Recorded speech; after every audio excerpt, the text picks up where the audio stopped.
Discipline Priest is one of the most interesting healers you can play, and for patch 10.2 Season 3 of Dragonflight, I'm going to be teaching you, with no information overload, how to learn and master it as a beginner. First of all, let's look at the stat priority. Now, first and foremost, we're going to be wanting to go with intellect and eye level over everything else. But if you are in a situation where you must pick between two secondary stats, this is the priority you would want to follow, with haste, then crit, then verse, and then mastery at the least.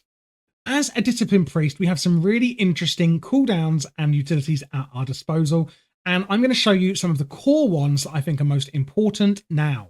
I will say that when you are more comfortable and have had some practice with the class, you look through all of the talents and all of your spells to see everything you've got in your toolbox. But of course, we don't want to overwhelm ourselves quite yet. So these are the core ones I think are most important. First up is evangelism. This is going to quite simply extend the duration of your atonement. Now, if you don't know what atonement is, don't worry, because I'm going to explain it all to you in the rotation. But to put it simply now, atonement is the buff we're going to be applying to our targets, which we're then going to use when we're doing damage to heal them. Sounds crazy, I know, but stay with me here. The next one is power infusion, and this is quite simply going to give you 20% haste. We then have pain suppression, which is going to do 40% damage reduction to your target. We have ultimate penance, which is you're going to fly up in the air and do a huge AoE heal, shooting out beams of healing and also gaining a shield while doing so. It is spectacular. Last but not least is power word barrier, which has a big dome barrier, which will reduce damage to everyone who stands underneath it. And this also looks very sparkly and cool. Now let's look at some of the really useful utilities we have. One I haven't put on here is power word fortitude, which you're probably aware of, but hey, if you're not, that's also fine. This is a beginner video after all. Power word fortitude is a buff you can put on your entire party, which is going to increase their stamina by 5%, similar to arcane intellect with a mage, or mark of the wild with a druid, for example. Now, on this slide here, we have mass dispel. Most healers you may be aware of, or maybe not be aware of, have a dispel of some sort. Now, the thing is about priests is we can do ours in a huge area, meaning that it's going to dispel everything in that area rather than just one target, which is phenomenal. Next up is leap of faith. If one of those pesky DPS are standing in the fire, you can pull them to you where you're standing with leap of faith. Levitate will simply make the target levitate. This will work as a slow fall, etc. It's really, really useful. And lastly, angelic feather. You have 3 charges of this, meaning you can use 3, and you're going to place a feather where you're standing or wherever you want. And anyone that steps over this feather, you or a party member, will get a short speed increase for the few seconds.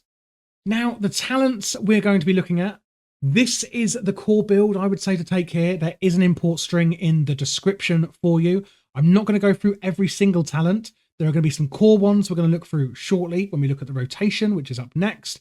But again, don't overwhelm yourself. When you're comfortable, then look at all individual talents. So before we actually go on to what spells we're going to be casting, I just want to alert you to this weak aura I have in the center of my screen. I've also linked this below.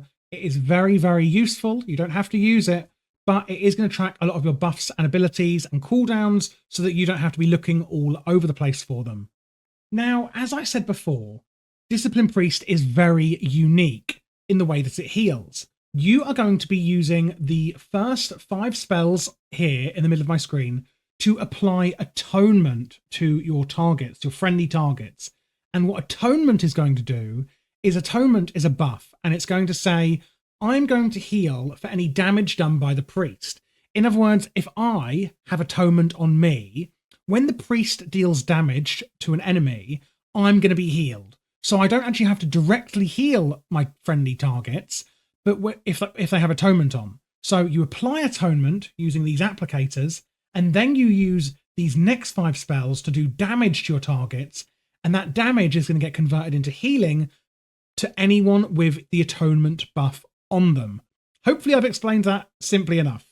So let's look at the atonement applicators. First up is Renew. It's an instant hot, which is a heal over time. Because it's instant, remember you can use this on the move. So whenever you're in a tight space and can't get much healing out or haven't got time to cast anything to get your atonements up, Renew can be really good, and it does place a heal over time on the target. The second is Power Word Shield. This is going to shield an ally, absorbing some damage, and also apply atonement. You can see here it is on a very short cooldown. Next up is Flash Heal. Now, Flash Heal isn't primarily an atonement applicator by purpose. It will apply atonement, is what I mean, but because it's quite expensive, we don't want to be absolutely spamming it just to get atonement on our targets. But it is actually a single target heal that will do a kind of fair amount of healing as well, and you can use it sparingly when you need to, even if you just need to do a bit of quick healing sort of thing. Then we have Power Word Radiance. This has 2 charges and is on a quick 15-second recharge. This is going to apply atonement for 60% of its normal duration, but it is going to apply it to 5 people. And remember, we do also have 2 charges of this. So specifically in Mythic Plus, this is amazing. Last of all is Power Word Life. Again, just as Flash Heal is, this is not primarily going to be used for putting on atonement, but FYI, it will put on atonement. The main use case of this is that it's going to do a big heal on targets below 35% health when you're in a bit of an uh-oh moment. And again, this is quite cheap and has a 15-second cooldown. So now that we've actually applied our atonement to our targets, and they have this buff on them counting down and are ready to be healed by the damage we do, let's look at the damage we're going to be doing. First up is Mindbender. This is going to summon a Mindbender to attack your target.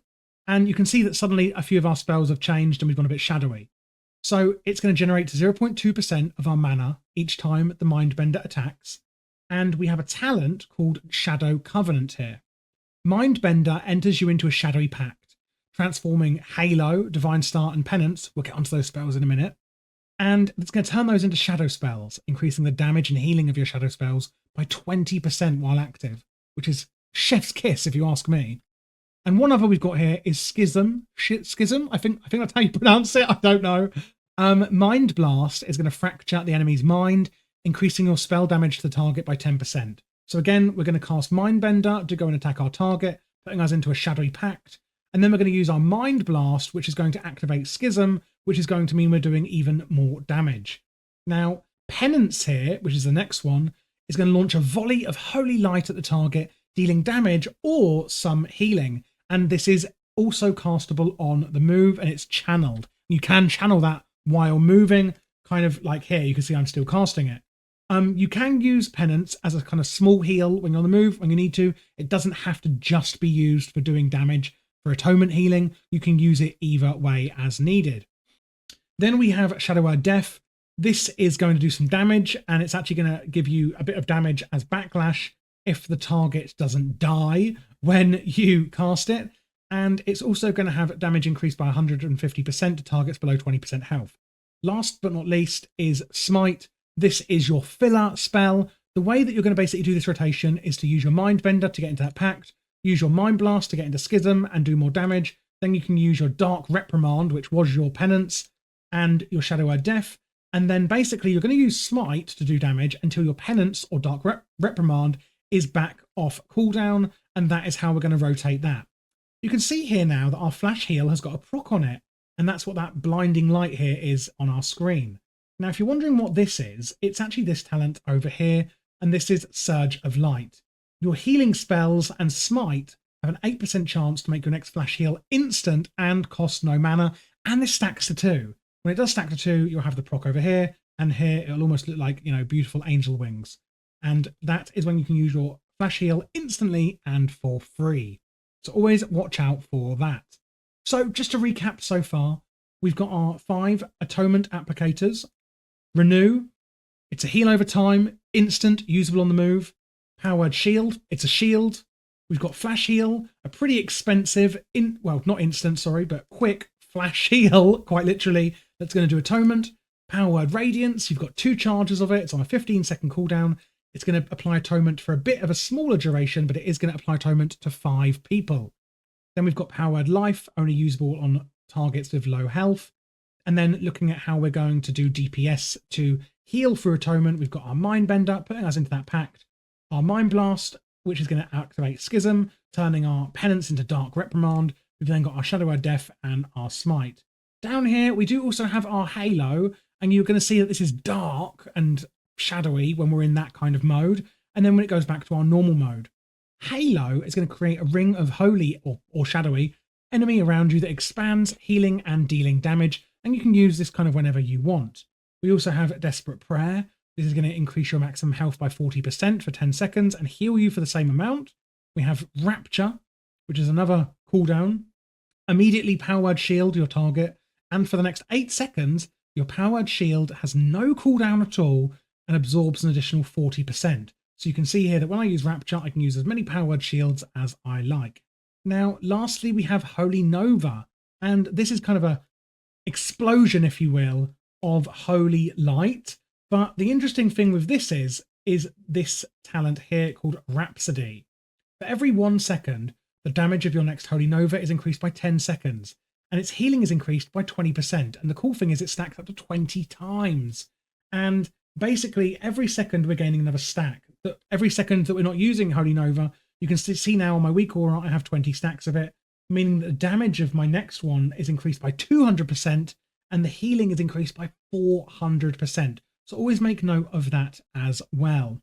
And that is pretty much it. That is how we're going to be applying Atonement to then do damage to heal our allies as a Discipline Priest. It's definitely not the easiest one to get the hang of, but hopefully I done it justice. It's a really, really interesting spec. Once you actually do master it, it's incredibly fun, but I would say, in my opinion, it is the hardest spec to learn. So if you do need any extra help with it, click the link below to join my Discord, where we have lots of other players who are especially new as well, and lots of people helping each other, etc. And if you are interested in any other class guides, then please do check out the other ones I have for patch 10.2 season 3 on my channel.